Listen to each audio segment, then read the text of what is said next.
Today's talk is about a system that was designed from the start to benefit exactly one person, Elon Musk. Here's the number that cracked this open for me: $40 billion. That's how much in government contracts, subsidies, and tax credits Musk's companies have pulled from the federal government over the past 16 years. And I want you to hold that figure in your head because it becomes the key to understanding literally everything that comes next. Musk spent $290 million to elect Donald Trump. $290 million. And in return, he was handed control over the very machine that writes the checks to his companies.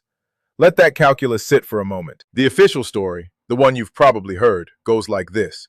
Elon Musk, tech genius, Washington outsider, steps in to clean up a bloated, inefficient federal government. He's a disruptor. He moved fast at Tesla. He moved fast at SpaceX. Now he's applying that same speed to the bureaucracy. DOGE, the Department of Government Efficiency, is his vehicle, and the mission is simple. Find the waste, cut it, and save taxpayers' money. That's the pitch. Now let me show you what's underneath it. The framework Musk operates under is something called Special Government Employee Status, SGE. It sounds technical, but it has one critical consequence. Under this classification, Musk is not required to file public financial disclosures. In every other senior government position, you'd have to lay out your financial interests so the public and regulators could spot conflicts. As an SGE, Musk gets a pass. And that pass, as it turns out, is worth billions. Because while DOGE has been moving through federal agencies like a wrecking crew, the pattern of which agencies get targeted has been illuminating. The Federal Aviation Administration. DOGE fired probationary employees in air safety roles. Musk then announced in February 2025 that he had access to FAA technologies to make what he called rapid safety upgrades. And then, and this is where you should lean in, Starlink, which is part of Musk's SpaceX, was set to receive a new contract to upgrade FAA's entire air traffic control IT infrastructure. The agency is gutted. The contract goes to Musk.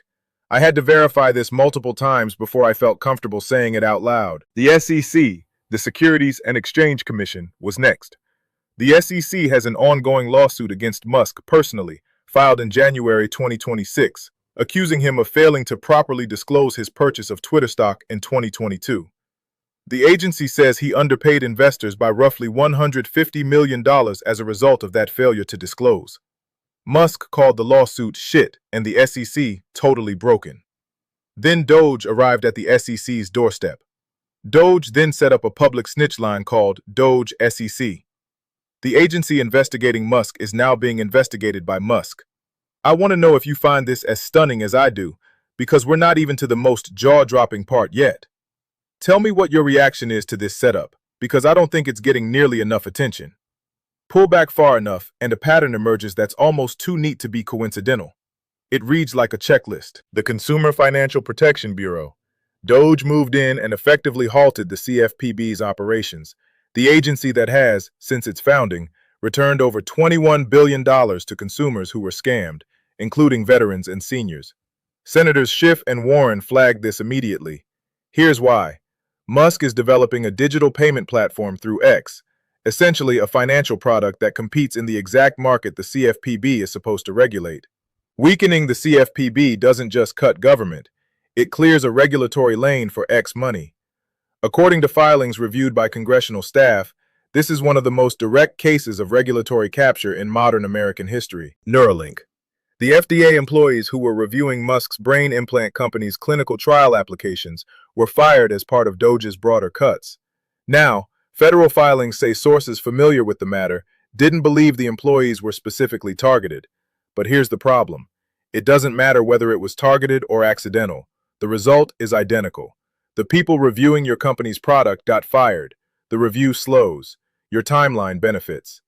Tesla. Before Trump even took office, his transition team was recommending shelving a $7,500 EV tax credit, something Musk himself had publicly called for, writing on X that scrapping it would only help Tesla because his competitors rely on those credits more than Tesla does. The transition team also recommended scrapping federal crash data reporting requirements for self-driving vehicles. Tesla has accounted for the vast majority of reported crashes involving partially automated technology. And then there's the number Musk built his entire brand around inside this administration. He promised DOGE would cut $2 trillion in government spending. $2 trillion. It turns out that was, according to the chair of the House DOGE caucus himself, a Republican who supported the effort, a quote, massive exaggeration. The actual cuts, based on what budget experts and congressional appropriators could verify, remain disputed. After a full fiscal year, they still couldn't fully account for what had been cut or where the unused funds had gone. The math doesn't work on efficiency, but it works perfectly on something else: regulatory clearance. Does this change how you're reading the DOGE story? Because if you thought this was about cutting waste, I think we need to rethink the frame together.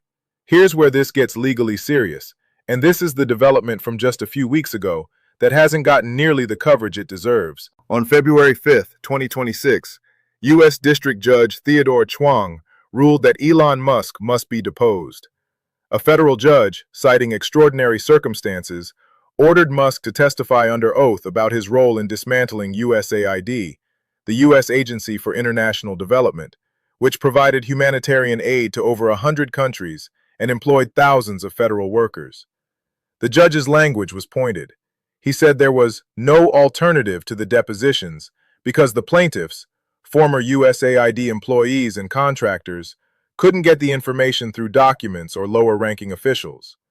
Judge Chuang also noted that Musk himself had posted extensively on X, bragging about shutting down USAID, which meant he likely has personal, first-hand knowledge of the facts relevant to the case. Here's what makes that significant beyond the legal mechanics. The Trump administration has argued in court, in some filings, that Musk was not employed by and had no authority over DOGE. But in his March 2025 address to Congress, Trump introduced Musk as the head of DOGE. The same administration argued different things in different rooms. A judge saw through it. A professor at Boston University, Dr. Brooke Nichols, maintains a running estimate of deaths attributable to DOGE's cuts to foreign aid programs.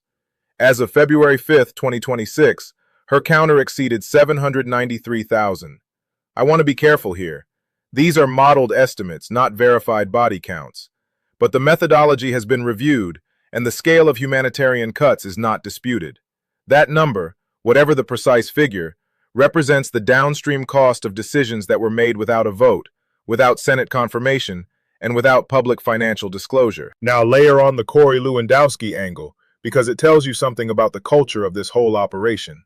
Lewandowski, longtime Trump ally, currently serving as a special advisor to DHS Secretary Kristi Noem, was caught running a paid Cameo account where he makes personalized videos for money while serving in his government role. He told one outlet the money was for charity. When asked which charities, he didn't respond. A DHS official acknowledged that using his proximity to the president in these videos may violate the Hatch Act, which prohibits political activity by federal employees. Lewandowski's response was essentially, "I'm only a special government employee, so the rules are different for me." Special government employee. That phrase keeps coming up. It appears to be the legal architecture that makes this entire arrangement possible. What does this mean going forward? 3 things. First, the deposition of Musk, if it happens in full, is the first real moment of legally compelled transparency about what DOGE actually did and who actually authorized it. That could get complicated for an administration that has been telling courts one thing and the public another. Second, the SEC lawsuit against Musk personally continues, and with DOGE now in retreat and Musk reportedly stepping back from day-to-day government work, his legal exposure is no longer shielded by political proximity in the same way. Third, every regulatory rollback that benefited a Musk company is now attached to a paper trail, and lawyers for USAID workers, federal unions, and oversight groups are building those trails carefully. Strip away the framing, the efficiency narrative, the disruptor mythology, the move fast and fix things aesthetic, and what you're looking at is someone who spent $290 million to purchase access to the exact levers of government that controlled his companies. Not because he's uniquely corrupt, but because the system allowed it. The special government employee status was designed for short-term consultants, not for the world's richest man with $40 billion in government contracts running his own mini cabinet. What makes this different from normal political influence, and this is the part I keep turning over, is the directness of the loop. Usually, influence is a few steps removed. You donate, you get access, policies shift, your industry benefits, you make money. It's diffuse enough to be deniable. This is a closed circuit. The regulator and the regulated are the same person. That's not a gray area. That's a structural collapse of the concept of oversight itself. The deposition will tell us something. The courts have been the most effective check on DOGE so far. Judges have stopped multiple orders, forced transparency the administration refused to provide voluntarily, and now compelled sworn testimony. That's where the reckoning, if there is one, will come from. Not from a press conference. Not from a congressional hearing that Republicans will block. From discovery. The question I can't answer, and I want your read on this, is whether any accountability actually lands before the DOGE mandate expires on July 4th, 2026, which is the administration's own stated end date. Because if the whole operation winds down on schedule, the legal window for accountability closes in a very specific way. The conflicts of interest become historical rather than active. The regulatory rollbacks stay in place, and the contracts keep running. So here's what I want to know from you. If the deposition happens and the evidence is what the plaintiffs say it is, what should the consequence actually look like? Because I don't think anyone's seriously modeling that out yet. Drop your read in the comments. I want to know if I'm seeing this clearly or if I'm missing something.